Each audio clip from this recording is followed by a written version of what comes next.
Now we will move on to the next topic, which is very important from exams point of view and very easy as well. It is known as parliamentary committees. अब इसको भी ना पहले 2 minute समझ लो, आपको पूरी life नहीं भूलेगा। कमिटीज जो होती हैं, अदरवाइज कोई भी कमिटी क्या होती है, 10-15 लोग हैं, उनको हमने बिठा दिया, कोई स्पेशल टास्क दे दिया। क्लियर? तो जो पार्लियामेंट्री कमिटीज हैं ये 2 टाइप की होती हैं। पहले तो हम यही देखते हैं कि पार्लियामेंट्री कमिटीज कौन सी कमिटीज हुई। वो कमेटी जिसको पार्लियामेंट बनाता है, जिसको स्पीकर साहब बनाते हैं, पहली चीज़। दूसरी चीज़, उसका एक डेजिग्नेटेड ऑफिस होता है। तीसरी चीज़, उसका एक डेजिग्नेटेड पार्लियामेंट उसका कोई काम बताता है कि तुम्हारा ये काम है। क्लियर? सिंपल। इस तरह से बनती है पार्लियामेंट्री कमेटी। अब कमेटी जो है ये होती है 2 टाइप की parliamentary committees. First is permanent committee. Permanent committee का मतलब क्या है कि एक बॉडी है, एक कमरा है, मान लो, जिस कमरे के बाहर लिखा हुआ है पब्लिक अकाउंट्स कमेटी।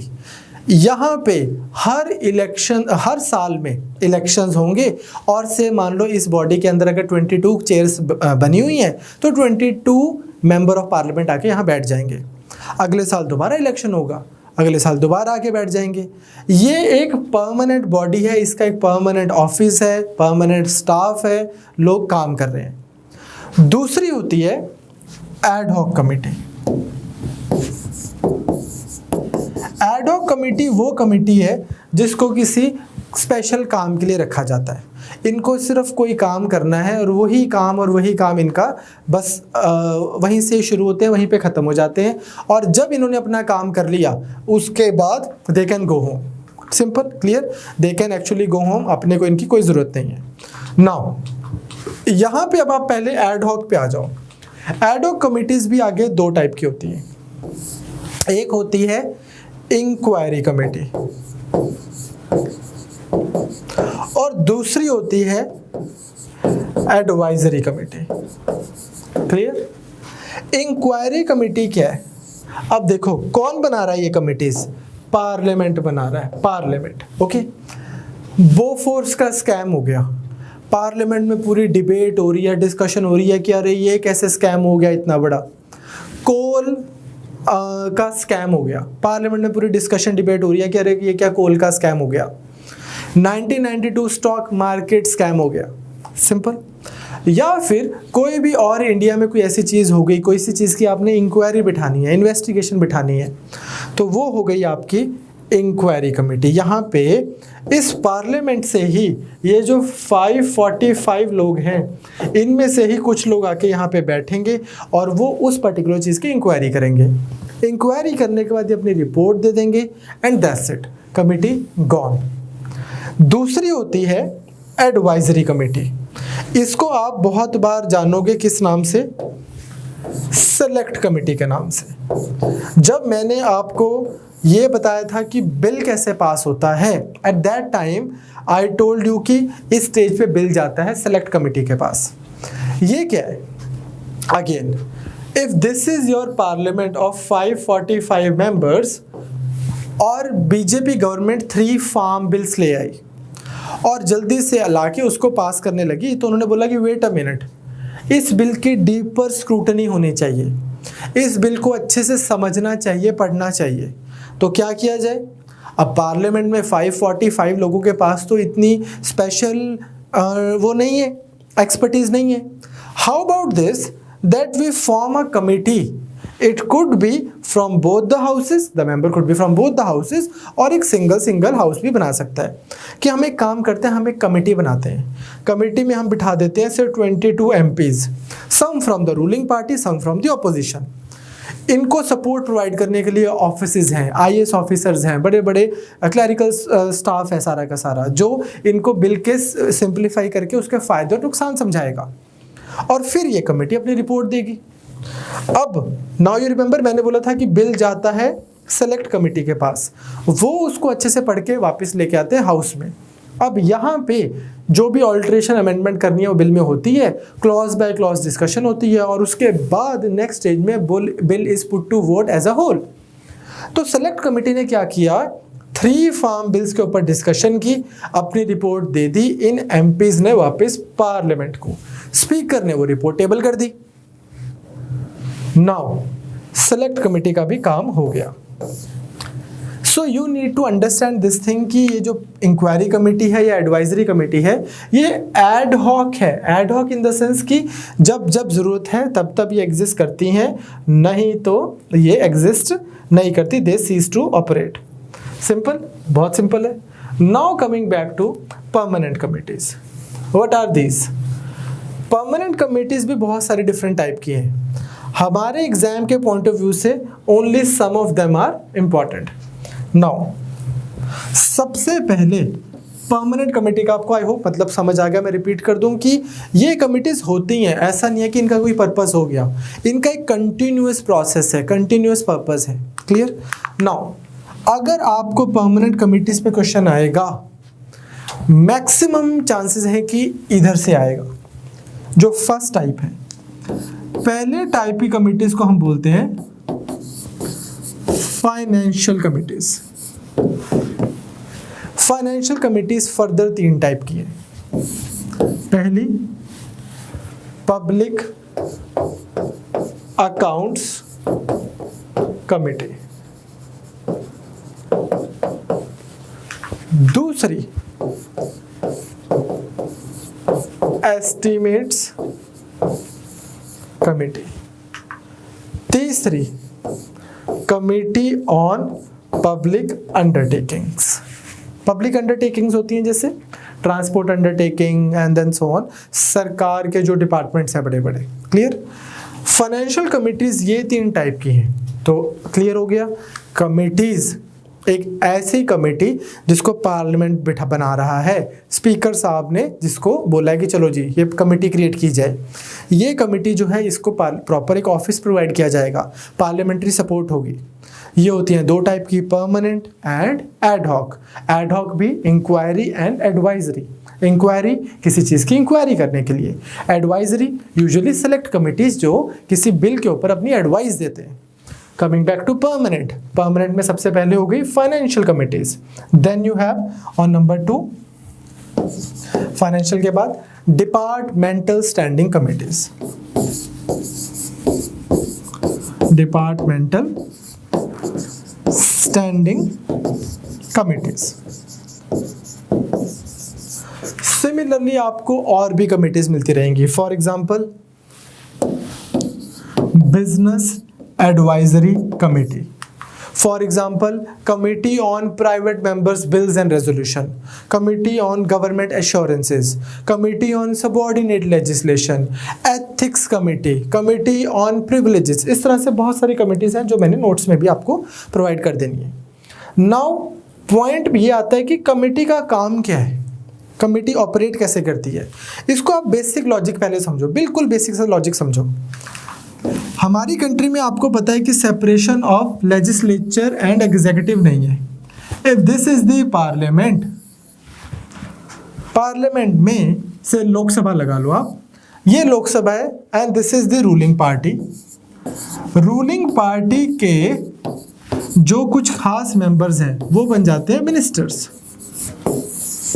अब हमने पार्लियामेंट चूज किया था एक बार इलेक्शंस करवा के, और कुछ मिनिस्टर्स थे। इन मिनिस्टर्स की पॉलिसीज ठीक हैं कि नहीं है, पैसे जो स्पेंड कर रहे हैं ठीक से कर रहे हैं कि नहीं कर रहे, बिल जो आ रहे हैं वो राइट बिल्स हैं कि नहीं है, ये जो मिनिस्टर्स हैं इसको कौन चेक करेगा? क्या इकलौता यही चेक है कि 5 साल बाद इलेक्शन होंगे और लोगों को पसंद नहीं आया तो they will be voted out? Is this the only check out there, और can there be other checks as well? So in this situation, in this particular situation, क्या होता है कि in fact हमारी कंट्री में पार्लियामेंट्री कमिटीज चाहे constitution में नहीं दी हुई, बट एक लौता ऐसा पॉइंट है जहां पे आपको separation of legislature and executive लगेगी। क्या होता है, अब मान लो यही जो पार्लियामेंट है ये काम करता है, ये एक बॉडी बना देता है of some MPs, member of parliament, ये एमपीज की जो बॉडी है इसमें कुछ रूलिंग पार्टी के भी मेंबर्स हैं और ऑपोजिशन के भी मेंबर्स हैं, both are there, ruling party as well as opposition. ये बॉडी बना दी बट इसमें कोई मिनिस्टर नहीं बैठा, और ये मान लो कमिटी है से डिपार्टमेंट स्टैंडिंग कमिटी है से मान लो पंचायती राज इंस्टीट्यूशंस एंड रूरल डेवलपमेंट, इस तरह की कमिटी है। अब इस कमिटी के पास में राइट क्या है कि ये बॉडी आपके minister of Panchayati Raj institution and ये रूरल डेवलपमेंट को बुलाएगी इधर और बोलेगी कि explain your policies, explain how you spend this much money. All these MPs will sit together and in theory I am saying they will question the minister of Panchayati Raj institutions. So minister की answerability बनती है इधर, executive है minister, how come ये कौन है? They are representing, this committee is representing legislature, this committee is representing law making body. तो ये this is the only area in our whole polity where you can see a little bit of separation between legislature and executive. ऐसे minister को बुलाया जाता है और उनसे questioning की जाती है। Again in theory, in practice ऐसा हो नहीं पाता। जब मिनिस्टर साहब आते हैं तो ये सब MPs क्या बोल रहे होते हैं? सर ये मेरा खास आदमी है, इसको लगा दो जॉब। मिनिस्टर ने जॉब लगाना है, सर ये मेरा एक दोस्त है, इसको ना यहाँ पे फ़ोन कर दो सर ये कर दो, क्योंकि वो मिनिस्टर है ना, बड़ा है उनसे, तो लोग इस तरह से चल जाते हैं। But having said that at least you should know कि इसकी सिग्निफिकेंस क्या है। ओके, अब हम स्टार्ट करते हैं सबसे पहले फाइनेंशियल कमिटीज से। First one, public accounts committee. इसको सेटअप किया गया था सबसे पहले 1921 में, ब्रिटिश के टाइम से चली आ रही वो है। ये जो आइडिया है ब्रिटिश के टाइम से चला आ रहा है। 1921 में इसमें टोटल होते हैं 22 मेंबर्स, 15 होते हैं लोकसभा से प्लस 7 होते हैं राज्यसभा से। ये 15 मेंबर्स या 7 मेंबर्स कौन होते हैं? वोटिंग करवाई जाती है, तो स्पीकर साहब जो हैं वो बोलते हैं चलो जी वोटिंग कराओ। तो हर साल 1 ईयर के लिए आप मेंबर बनते हो पब्लिक अकाउंट्स कमेटी के through proportional representation by means of single transferable vote. आप मेंबर्स को चुनते हो, तभी तो ऑपोजिशन के मेंबर्स भी आ जाते हैं इसमें और रूलिंग पार्टी के भी होते हैं। अब minister can not be a member of a committee.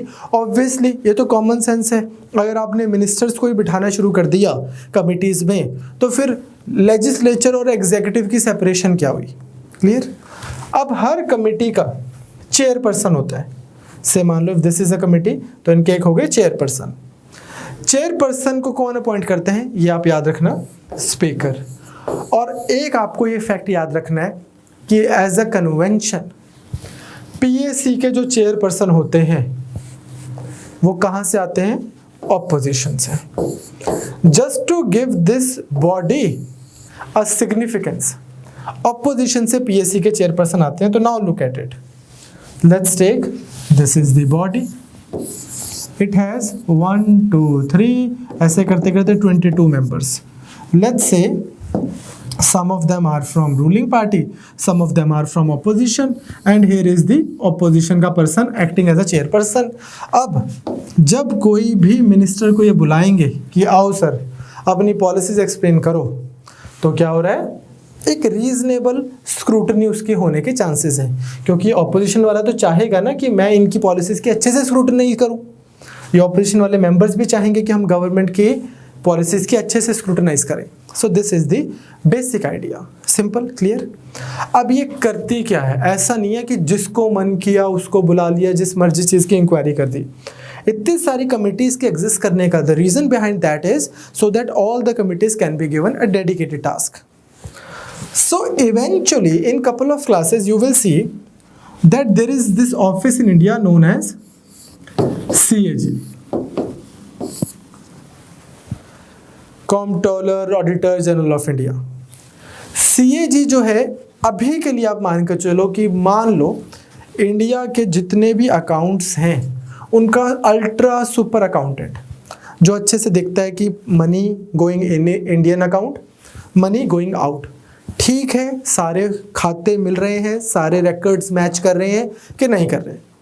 और फिर सीएजी हर एक मिनिस्ट्री की रिपोर्ट्स, एनुअल ऑडिट रिपोर्ट निकालते हैं, एनुअल ऑडिट रिपोर्ट, ठीक बात।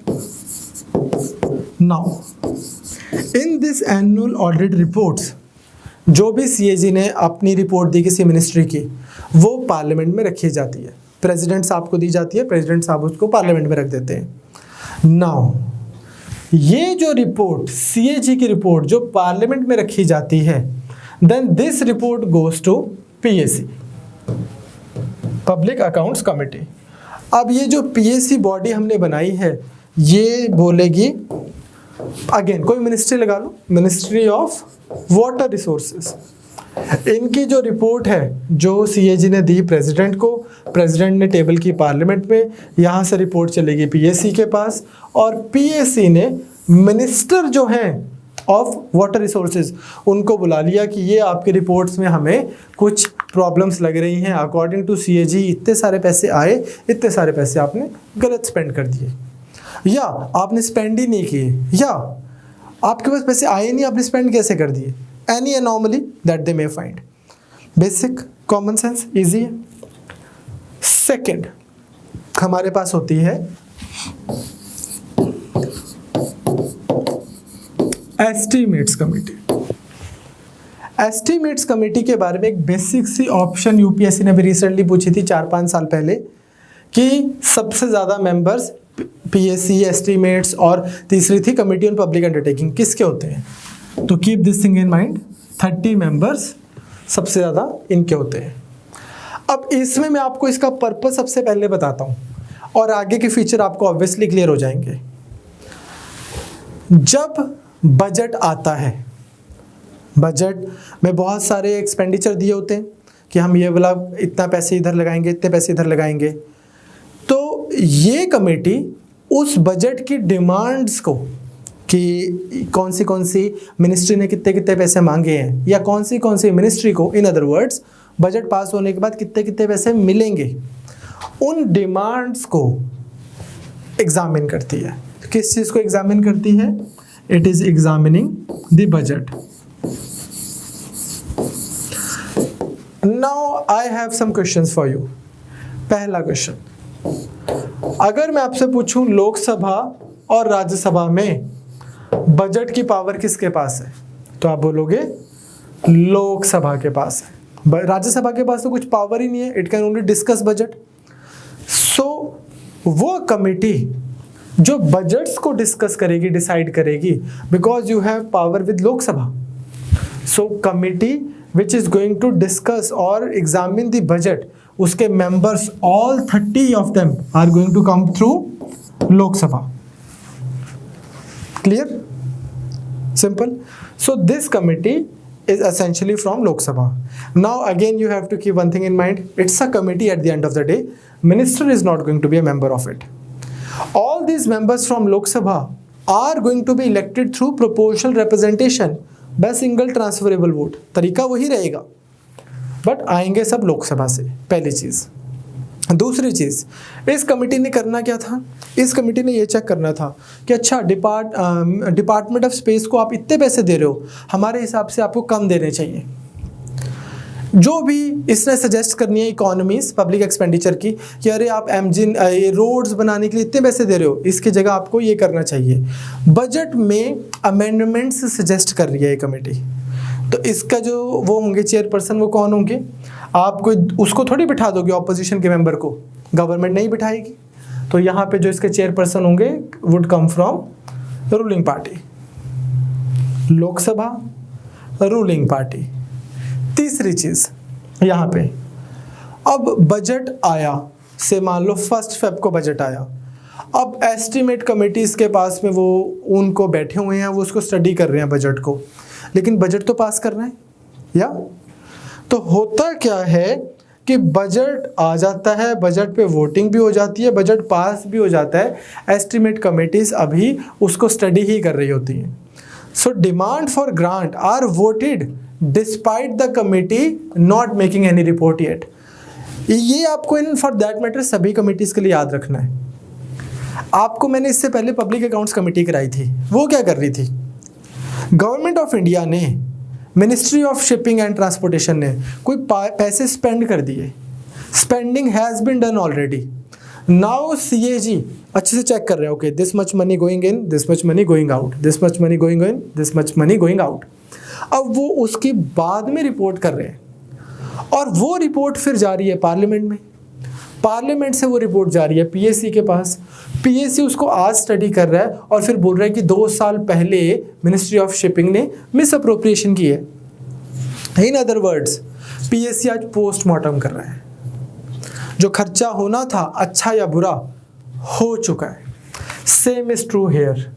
एस्टिमेट कमिटीज अभी लगे होते हैं, अभी ये चाय पानी ही पी रहे होते हैं, तब तक बजट भी पास हो जाता है. तो ये भी क्या कर रही हैं? पोस्टमार्टम कर रही हैं. तो आपने ज़्यादा एक्साइटेड नहीं होना कि हमारी कंट्री में भी separation of legislature and executive है. वो सेपरेशन सिर्फ पोस्टमार्टम के स्टेज पे आती है. पावर तो सारी की सारी गवर्नमेंट के पास ही है. क्लियर? इतना बजट पास करवाने की ज़रूरत उनको बस एक ही बार पड़ती है जब बजट आता है सरकार को. जिसके पास मेजॉरिटी है उसके पास सब कुछ है इंडिया में. Third, committee on public undertaking. Committee on public undertakings. Simple. ये क्या है? आपने बहुत सारी पब्लिक अंडरटेकिंग्स सुनी होंगी.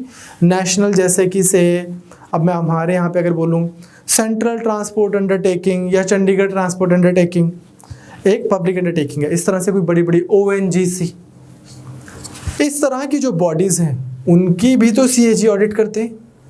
उनके भी अकाउंट्स ऑडिट किए जाते हैं, रिपोर्ट्स दी जाती हैं बाय द CAG के ऑफिस. उनको स्टडी करने के लिए कि ये तो आ गई CAG की रिपोर्ट, ये चलेगी प्रेसिडेंट सर के पास या मैडम के पास, इन्होंने टेबल कर दी पार्लियामेंट में. अब ये रिपोर्ट जाएगी, it will go to COPU and COPU will do to this report what PSC was doing to CAG's report on ministries. It will do the same thing to CAG's report on public undertakings. Simple, clear? Now, ये बस ये check करती रहती है कि ठीक से prudently चल रहे हैं पब्लिक अंडरटेकिंग्स के नहीं चल रहे हैं, साउंड बिजनेस प्रिंसिपल्स यूज हो रहे हैं कि नहीं हो रहे, and so on. Simple. Now इसके भी क्या होता है? 22 मेंबर्स हैं, 15 from Lok Sabha and 7 from Rajya Sabha. Can minister be a member of a committee? So no. Answer is again no. And यहाँ पे भी क्या होता है कि जो चेयरपर्सन है इसके, वो स्पीकर अपॉइंट करते हैं अपने मेंबर्स में से ही, who is drawn from Lok Sabha only. तो चाहे इसके मेंबर लोकसभा से भी आते हैं और राज्यसभा से भी आते हैं, बट इनका चेयरपर्सन उन मेंबर्स में से चुना जाता है जो लोकसभा से आए हैं, out of those 15 and not this 7. सो आपको ये ही प्राइमरली याद करना है कि it is the PSC which has its chairman coming from the opposition party. For example, एक बार मनमोहन सिंह जी की सरकार थी और चेयरपर्सन थे मुरली मनोहर जोशी जी. आजकल किसी की भी सरकार हो, BJP की सरकार है तो चेयरपर्सन होंगे somebody from Congress. Okay, annual basis पे चेंज होते रहते हैं. Now comes departmental standing committees. Departmental standing committees का भी आपको बेसिक काम समझ आ गया. 2 मेन काम होते हैं. पहला, जो सेलेक्ट कमिटी वाला मैंने आपको काम बताया था, वो क्या है? इस डिपार्टमेंट से रिलेटेड कोई डिपार्टमेंट लेते हैं, चलो यही लेते हैं, वाटर रिसोर्सेस से रिलेटेड कोई बिल आया है, उस बिल को स्टडी करना. पहली चीज. दूसरा, इस वाटर रिसोर्सेज की मिनिस्ट्री ने, मिनिस्ट्री अलग है, कमेटी अलग है. पहले तो आपको एक क्लैरिटी है ना, कमेटी में ऑपोजिशन के मेंबर्स भी हैं, कमेटी में कोई मिनिस्टर नहीं है. मैं एक बार दोबारा ही रिपीट करना चाहता हूँ क्योंकि बहुत लोगों को कन्फ्यूजन रहती है. ये है मिनिस्ट्री ऑफ वाटर रिसोर्सेज. हमारे जो पानी के मिनिस्टर होंगे उन्होंने 2 एक्टिविटीज़ की लाइफ में. पहला तो उन्होंने बोला कि अगर अगला पूरा साल पूरे इंडिया में लोगों को पानी देना है अच्छे से, सारी वाटर सप्लाईज अच्छे से चलानी है, सबके टैप्स में वाटर आए और सबके घरों तक टैप्स पहुंचे हों, तो पहला तो मुझे चाहिए 10,000 करोड़ रुपीस।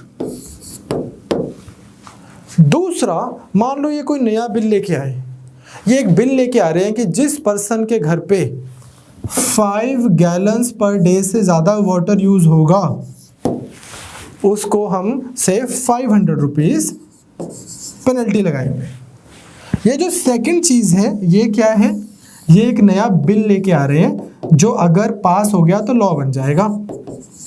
और ये जो फर्स्ट चीज़ है ये क्या है, ये वाली जो फर्स्ट चीज़ है ये उनकी डिमांड है जो अगर पास हो गई तो ग्रांट बन जाएगी।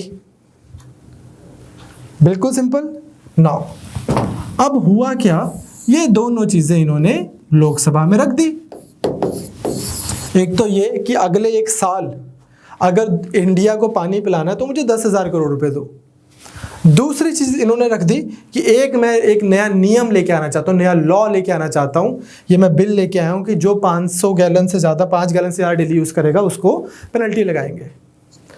अब ये लोकसभा क्या कर सकती है या क्या करेगी, ये वाली चीज़ जो है नंबर 1 ये चली जाएगी डिपार्टमेंटल स्टैंडिंग कमेटी के पास। डिपार्टमेंटल स्टैंडिंग कमेटी क्या चेक करेगी कि 10,000 करोड़ रुपए जेन्युइन है हमारे हिसाब से, तो this thing can be done और should be done in 7.5 thousand crore rupees and not 10,000 crore rupees. इस तरह से अपनी इकोनॉमी सजेस्ट करेगी। दूसरी चीज, ये जो बिल आया है इसका एक एक क्लॉज अच्छे से स्टडी करेगी यही डिपार्टमेंटल स्टैंडिंग कमेटी। फिर वेट अ मिनट, अगर किसी का टैप ही खराब हुआ हो, उसने यूज़ ना किया हो, उसकी क्या गलती है? अगर किसी का मीटर मॉल फंक्शन कर जाए, या अगर किसी के घर में लोग ही बहुत ज़्यादा चाहिए रहते हो, ठीक, इस तरह से क्लॉजेस चेक करेगी और फिर जिस क्लॉज से प्रॉब्लम है इस बिल में वो सजेस्ट कर देगी। अब आपको समझ आ गया डिपार्टमेंटल स्टैंडिंग कमेटी का काम होता क्या है। लेकिन in reality while they are discussing this thing कि यार ये 10,000 करोड़ मांग रहा है, इसको 7,500 करोड़ मांगने चाहिए, इतनी देर में तो लोकसभा बिल वो बजट पास भी हो जाता है और पैसे चले भी जाते हैं और ये अपना काम करते रहते हैं पोस्टमार्टम। सिमिलरली इधर डिपार्टमेंटल स्टैंडिंग कमेटी ने जितने मर्जी सजेशन दे दिए हों, वैसे तो ये भी क्लॉज बाय क्लॉज देख ही रहे होते हैं, पर जितने मर्जी सजेशन दे दिए हों, जिसकी पार्टी की सरकार है उसको जिस फॉर्म में बिल लेके आना है उसी फॉर्म में बिल लाएगी, उसी फॉर्म में लॉ बनेगा, unless they want to be very accommodative of the opposition. Hence this is legislature that was executive. ये काम जो कर रही है ये कर रही है departmental standing committee on water resources. ये दो काम है जो किए हैं मिनिस्ट्री ऑफ वाटर रिसोर्सेज ने। ये मिनिस्ट्री, ये उसको काउंटर चेक करने वाली committee. Okay, simple. Now I hope आपको ये समझ आया है। मैक्सिमम लोगों को कन्फ्यूजन है, ठीक, पढ़ा सबने हुआ, आता किसी को नहीं। तो है क्या, 31 मेंबर्स हैं इसमें, 21 फ्रॉम लोकसभा, 10 फ्रॉम राज्यसभा। लोकसभा के जो इसके मेंबर्स होते हैं उसको नॉमिनेट करते हैं स्पीकर। राज्यसभा के जो इसके मेंबर्स होते हैं उनको नॉमिनेट करते हैं chairman Rajya Sabha, again for 1 year. Minister can not be from this thing, cannot be a member, I beg your pardon. Okay, now शुरू में क्या था, 1993 तक 17 डिपार्टमेंटल कमिटीज़ थी, फिर 2004 में बढ़ा के 24 डिपार्टमेंटल कमिटीज़ कर दी हैं। तो आपके मैक्सिमम जो डिपार्टमेंट्स हैं वो डिपार्टमेंटल स्टैंडिंग कमिटीज़ के अंडर वो हो जाते हैं, स्क्रूटनाइज हो जाते हैं। इसका आपको काम भी समझ आ गया क्या करती है। अब ये भी आपको समझ आ गया कि इनकी एडवाइस जो है, चाहे वो बजट से रिलेटेड हो या बिल से रिलेटेड हो, they are advisory in nature, they cannot be binding on the parliament. Parliament में तो वही चलेगा जो गवर्नमेंट के वो होगा, कंट्रोल में होगा, जो उनके मन में होगा। नेक्स्ट आती है हमारे पास बिजनेस एडवाइजरी कमिटी। लोकसभा का टाइम टेबल 11 बजे क्या करना है, मैंने आपको सब बताया था ना, question hour, 0 hour, starred question, ये क्वेश्चन, वो क्वेश्चन। लोकसभा का एंड एज द केस में भी, ठीक है, हाउस का प्रोग्राम क्या है, टाइम टेबल क्या है, वो ये कमेटी डिसाइड करती है। तो लोकसभा में 15 मेंबर कमेटी होती है, राज्यसभा में 11 मेंबर कमेटी होती है, इंक्लूडिंग चेयरमैन और वहाँ पे इंक्लूडिंग स्पीकर। सिंपल। नेक्स्ट होती है ऐसे ही जो आपके काम की है, वो है एथिक्स कमेटी। एक बार पूछी थी 2-4 साल पहले यूपीएससी ने। ये एग्जामिन करती है किसी का भी मिसकंडक्ट, पार्लियामेंटेरियंस में, मिनिस्टर्स में किसी का भी मिसकंडक्ट, और फिर अप्रोप्रिएट एक्शन भी रेकमेंड करती है। फॉर एग्जाम्पल एक छोटी सी चीज़ है, इतना बड़ा नहीं है, इस पर एथिक्स कमेटी बैठती नहीं है। Say if I am talking to the speaker, मैं पार्लियामेंट में बैठा हूँ और मैं स्पीकर से बात कर रहा हूँ, सो बाकी लोगों से एक्सपेक्ट किया जाता है कि वो बीच में से कट के नहीं जाएंगे। एक बेसिक सा डेकोरम मेंटेन करने वाली बात है। Similarly when one person is talking, other are suppose to just raise their hand but not speak. And similarly और बहुत सारी ऐसी वाली चीज़ें। अनफॉर्चुनेटली हमारे पार्लियामेंट में होता है ऐसे है कि कोई किसी के ऊपर माइक उठा के फेंक रहा है, कोई कुछ बोल रहा है, कोई कुछ बोल रहा है। And that has been the case in way too many parliaments around the world, but that has been the case in our parliament as well. Okay, clear? So that was parliamentary committees as far as today's class was concern. Class heavy नहीं हुई, class लंबी भी नहीं हुई। मैं आपको CAG भी करा सकता हूँ प्रॉपरली, पर फिर मुझे लगता है कि एक क्लास के लिए थोड़ा ज़्यादा हो जाएगा। ऑनलाइन क्लास में जो 1 घंटे में कवर होता है, ऑफलाइन में 2.5-3 घंटे में कवर होता है। फिर भी मेरा मन है तो मैं 1 मिनट आपको CAG का इंट्रोडक्शन तो दे ही देता हूँ, ठीक? CAG फिर ढंग से जो है कल दोबारा एक बार कर लेंगे। कॉम्प्ट्रोलर ऑडिटर ऑफ जनरल, या कर ही लेते हैं, 10 मिनट की बात है, let's get it over with. जैसे सबसे ऊपर प्रेसिडेंट हैं, फिर वाइस प्रेसिडेंट हैं, फिर प्राइम मिनिस्टर आ जाते हैं, इस तरह से एक ऑर्डर ऑफ प्रेसिडेंस है। उसमें 9th रैंक पे आते हैं हमारे CAG। क्लियर? सुप्रीम कोर्ट के जज जितनी इनकी वैल्यू है। Clear? Right now while I am delivering this lecture to you, who is the CAG? पहले होते थे जम्मू एंड कश्मीर के लेफ्टिनेंट गवर्नर GC मुर्मू, ये है CAG राइट नाउ। अभी बनाया था शायद इनको अगस्त में, ठीक? 14 CAG हैं। अब C क्या है, A क्या है, पूरा नाम लिखते हैं। कॉम्प्ट्रोलर, ट्रोल करने वाले, comptroller and auditor general of India, ये है CAG। सिंपल। हमारी कंट्री में नोमेनक्लेचर यही सही लिया गया है CAG का, comptroller and auditor general, but in reality our CAG is not a CAG but only auditor. Comptroller क्या होता है? जैसे यूके में होता है। यूके में क्या होता है बच्चे, अगर किसी मिनिस्ट्री को जो पैसे चाहिए होते हैं वो CAG के पास उनकी डिमांड जाती है। ये इसको जब अप्रूव करते हैं तो पैसे रिलीज होते हैं। His approval is required for the release of the money, but that is not the case in India. Therefore, in India, although the nomenclature is used as CAG, but in reality, the office of CAG only audits, सिर्फ auditing करते हैं। इनके पास वो power नहीं है कि पैसे मिलेंगे मिनिस्ट्री को कि नहीं मिलेंगे। Clear? So article number 148 to 151 deals with CAG। अब मैं आपको करा चुका हूं आर्टिकल नंबर 1 to 123। 122 तक पार्लियामेंट था, 123 में है प्रेसिडेंट की ऑर्डिनेंस मेकिंग पावर। अब आप पूछोगे sir what about article 124 to 147? ये है जुडिशरी, जो हम नेक्स्ट क्लास में करेंगे। क्लियर? इसके अलावा मैं आपको अब पार्लियामेंट्री कमिटीज करा चुका हूँ। CAG जो है इनकी अपॉइंटमेंट कैसे होती है, कौन बनता है CAG? तो यूजुअली कोई बहुत बड़े पुराने IAS ऑफिसर जो हों उनको बना देते हैं। वाई? बिकॉज प्रेसिडेंट डिसाइड करते हैं कि CAG किसको लगाना है। इन अदर वर्ड्स, कौन डिसाइड करता है? गवर्नमेंट डिसाइड करती है। तो इनको लगाने की पावर गवर्नमेंट के पास है, but keep one thing in mind, इनको लगाना इजी है, रिमूव करना इजी नहीं है। रिमूव करना बिल्कुल भी इजी नहीं है। He shall be removed only on the same grounds and in the like manner as a जज of supreme court. Supreme court के अगर आपको जज को रिमूव करना है तो क्या होता है, लोकसभा एंड राज्यसभा दोनों हाउसेस में सेपरेटली स्पेशल मेजॉरिटी चाहिए।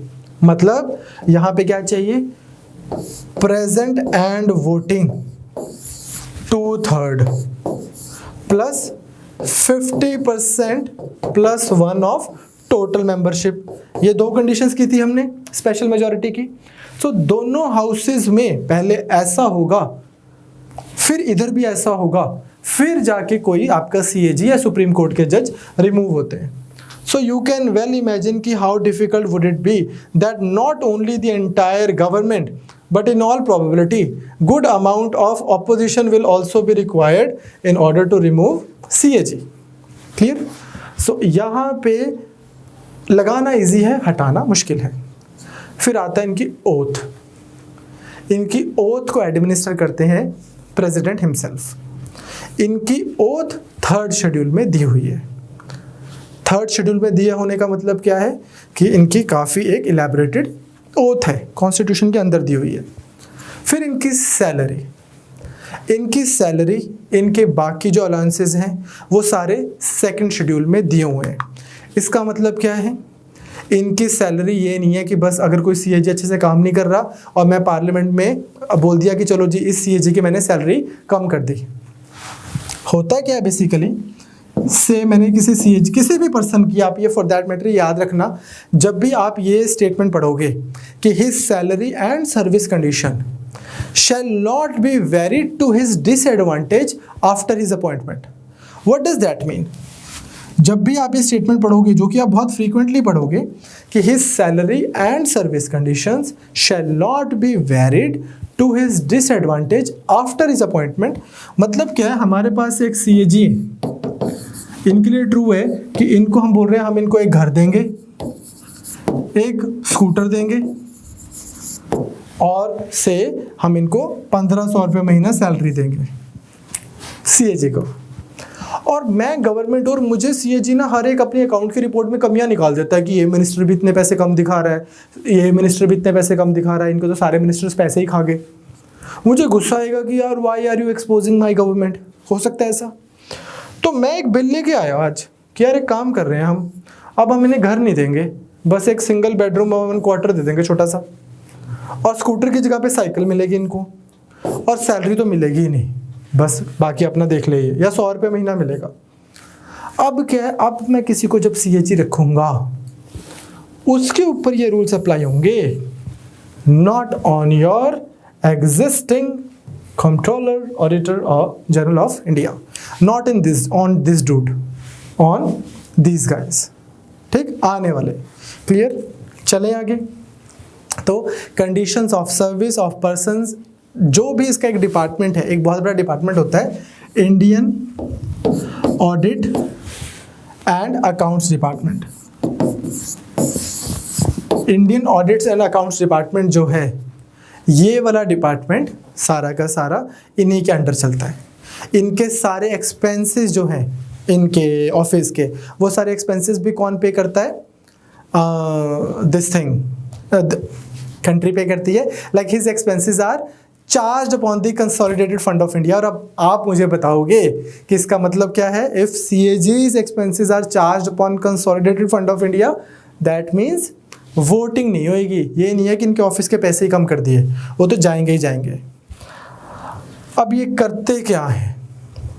ये देते हैं ऑडिट रिपोर्ट्स। किस किस की? Government of India, union government की मिनिस्ट्रीज की सबकी रिपोर्ट्स।